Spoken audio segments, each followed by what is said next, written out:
ہندوؤں کے عجیب و غریب بھگوان۔ ناظرین، جب سے پاکستان وجود میں آیا ہے، ہم لوگ ہندوؤں اور مسلمانوں کے درمیان پیدا ہونے والی دشمنیوں پر نت نئے قصے سنتے ہیں۔ کچھ داستانیں بھارت کی جانب سے سامنے آئی ہیں تو کچھ افسانے پاکستان میں بھی بنائے گئے ہیں، جسے سن کر لگتا ہے کہ مسلم ہندو لڑائی بہت پرانی ہے۔ ہندو ایک اینٹ پتھر کی مورتی کو اپنا خدا مانتے ہیں، اور صرف مٹی پتھر ہی نہیں ان کے خدا، بلکہ سانپ، گائے، بندر، پھل پھول، پودے اور نہ جانے کیا کیا ان کے بھگوانوں کی فہرست میں شامل ہیں۔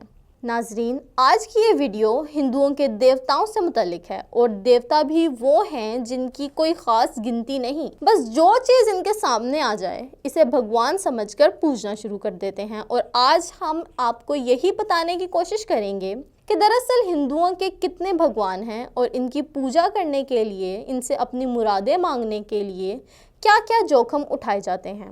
آپ کو ہندوؤں کے مختلف قسموں کے دیوتاؤں سے متعلق بتانے سے پہلے ہندو مذہب کے بارے میں کچھ حقائق بتاتے چلیں۔ ہندو مت کسی ایک مذہب کا نام نہیں ہے، بلکہ یہ مختلف متضاد عقائد و رسومات، رجحانات، تصورات اور توہمات کے مجموعے کا نام ہے۔ یہ کسی ایک شخص کا قائم کردہ یا لایا ہوا نہیں ہے، بلکہ مختلف جماعتوں کے مختلف نظریات کا ایک ایسا مرکب ہے جو صدیوں میں جا کر تیار ہوا ہے۔ دہریت، بت پرستی، شجر پرستی، حیوان پرستی، خدا پرستی سب اس میں شامل ہیں۔ ہندوؤں کے نزدیک ان کے دیوتا اور بھگوان انسانی شکل میں دنیا کے اندر آ سکتے ہیں اور دنیا میں اپنی کارستانیاں دکھا سکتے ہیں۔ ناظرین، ویسے تو ہندو 33 کروڑ دیوتاؤں کے قائل ہیں، لیکن ان کے 3 بڑے دیوتا بہت مشہور ہیں، جن کا نام برہما، وشنو اور شیو ہے۔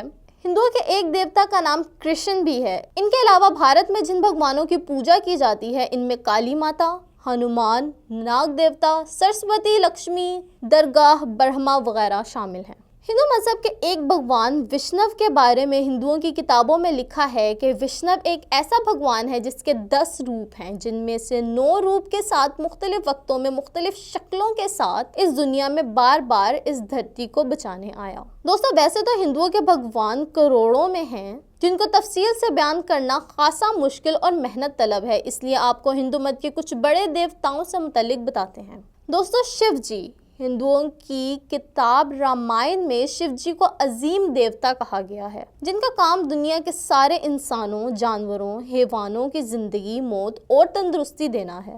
انہیں ایشان، مہیشور اور مہادیو بھی کہا جاتا ہے، کیونکہ اس کی ابتدا، انتہا اور انجام نہیں ہے۔ ناگ دیوتا ہندو مت کا ایک بھگوان ناگ دیوتا بھی ہے، جس کا ایک باقاعدہ تہوار منایا جاتا ہے۔ ساری دنیا کے ہندو ناگ دیوتا کے احترام میں سانپوں کی پوجا کرتے ہیں۔ ہندو مذہب میں سانپوں کو بھگوان شیو کے ساتھ جوڑا جاتا ہے، اور بھگوان سے دعا کی جاتی ہے کہ وہ سانپوں سے ان کی حفاظت کریں۔ اس دن بھگوان شیو کے پوجا کرنے والے مندروں میں دودھ چڑھاتے ہیں، گھر میں کھیر تیار کرتے ہیں اور سانپوں کی تعظیم کے لیے روزہ رکھتے ہیں، کیونکہ ان کا بھگوان شیو سے گہرا تعلق ہے اور وہ انہیں اپنے گلے اور جسم پر زیورات کے طور پر پہنا کرتے تھے۔ ہندو مذہبی تاریخ کتابوں کے مطابق یوگی ہونے کے ناطے بھگوان شیو جنگلوں اور ہمالیہ میں رہے، اور اس لیے سانپ بھگوان شیو کا ایک لازمی حصہ ہے۔ دوستو، یہ تو تھی ہندوؤں کے کچھ دیوتاؤں کی تفصیل۔ اب آپ کو یہ بتاتے ہیں کہ ایک بت دیوتا کیسے بنتا ہے۔ ناظرین، ہندوؤں کا دعویٰ ہے کہ پران پرشٹھا سے ایک بت دیوتا میں تبدیل ہو جاتا ہے، جو اسے دعائیں قبول کرنے اور نعمتیں عنایت کرنے کا اہل بناتا ہے۔ اس کے لیے مجسمے کو مختلف مراحل سے گزارا جاتا ہے۔ پہلا مرحلہ شوبھا یاترا یا مجسمے کو جلوس کی شکل میں لے جانے کا ہوتا ہے۔ اس دوران عقیدت مند اس کا خیر مقدم کرتے ہیں اور ان کے اندر مجسمے کو خدا ماننے کی کیفیت پیدا ہوتی ہے۔ مجسمے کو واپس مندر لانے کے بعد منتروں کی جاپ شروع ہو جاتے ہیں۔ مختلف غسل کا اہتمام۔ مجسمے کو اس کے بعد مختلف اشیاء سے غسل دیا جاتا ہے، جسے ادھواس کہتے ہیں۔ اسے ایک رات پانی میں رکھا جاتا ہے، جسے جل ادھیواس کہا جاتا ہے۔ پھر اناج میں رکھا جاتا ہے، جسے دھن ادھیواس کہتے ہیں۔ مجسمے کو اس کے بعد رسمی غسل دیا جاتا ہے، جسے جل ابھیشیک کہتے ہیں۔ اس دوران بت کو 108 قسم کی مختلف چیزوں سے غسل دیا جاتا ہے۔ ان میں پانی سے لے کر شہد اور دودھ سے لے کر پھولوں کے عرق وغیرہ شامل ہیں۔ اس کے بعد سب سے اہم تقریب چشم کشائی کی ہوتی ہے۔ چشم کشائی سے پہلے تک مجسمے کی آنکھ پر پٹیاں پڑی رہتی ہیں۔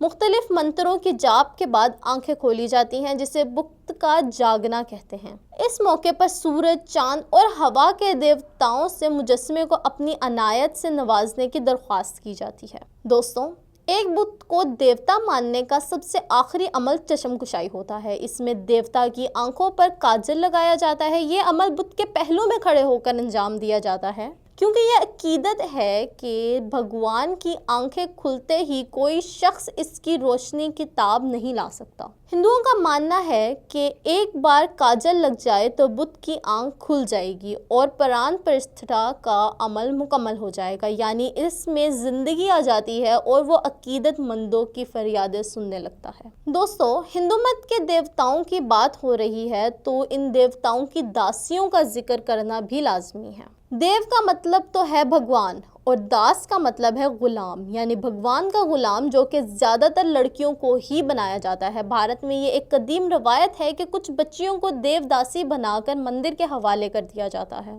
جس کی بنیادی مقصد بھگوان کی خوشنودی حاصل کرنا اور اس لڑکی کو نیک عمل کرنے اور پاک باز خاتون بنانا ہوتا ہے۔ ایک ایسی خاتون جو دنیا کے تمام علائشوں سے پاک ہو۔ ایک طرح سے اس کی شادی کسی بھگوان سے کر دی جاتی ہے، وہ پھر مندر کے لیے مختص ہو جاتی ہے اور کسی مرد سے شادی نہیں کر سکتی۔